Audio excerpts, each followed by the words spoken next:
आदाब, मैं हूँ अरताज सैयद। भाई उर्दू बोलने में तब्दील हो रही है, लिखने में भी तब्दील हो रही है। इस अहद हाजिर में क्या कुछ हो रहा है मैं बता नहीं सकता। ट्विटर पे ग्रुप्स बनते हैं, ग्रुप्स में बातचीत होती है। मुझे भी किसी ने शामिल कर लिया, मैं मौजूद था एक ग्रुप में। वहाँ किसी ने लिखा AOA। मैंने कहा भाई ये क्या है? तो मोहतरमा कहेंगे अरताज भाई मैं आपको सलाम कर रही हूँ। मैं कहा ये सलाम है इतना मुख्तसर? कहेंगे जी जी अरताज भाई अब ऐसे ही सलाम करते हैं। मैंने कहा अच्छा अच्छा। अभी हम ये बात कर ही रहे थे कि मुझे पाकिस्तान से आपा का फ़ोन आ गया और मैंने बेसाख्ता कह दिया ए ओए, बस ये कहना था, मुसीबत हो गई। आपा गुस्से में आ गई, कहेंगे तुम्हारा दिमाग खराब हो गया है, तुम पागल हो गए हो क्या?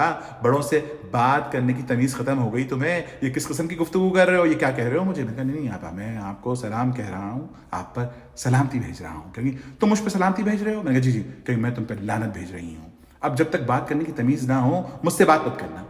ये कहकर उन्होंने फ़ोन बंद कर दिया। मैं दोबारा ग्रुप में गया, मैंने कहा भाई किस किस्म का जुल्म किया है आपने मोहतरमा मुझ पर? ये किस तरह का सलाम था? क्यों क्या हो गया अरताज भाई? मैंने कहा अरे क्या हो गया? कहीं मैंने आपा को कह दिया ये हुए, मुसीबत हो गई, खफा हो गई वो मुझसे। कहेंगे अरताज भाई। मैंने कहा क्यों क्या हुआ? अरताज भाई पूछ तो लेते। मैंने कहा क्या पूछ लेते? कि अरताज भाई ये कहने वाला सलाम नहीं है। मैंने कहा कहने वाला सलाम नहीं है? अच्छा फिर ये तो लिखने वाला सलाम है। मैंने कहा लिखने वाला सलाम और कहने वाला सलाम दोनों मुख्तलिफ होते हैं। ये तो मुझे आज पता चला भाई। आपा तो खफा हो गई, अब मैं क्या करूं? मनाएगा कौन उनको? अब मैं क्या करूं?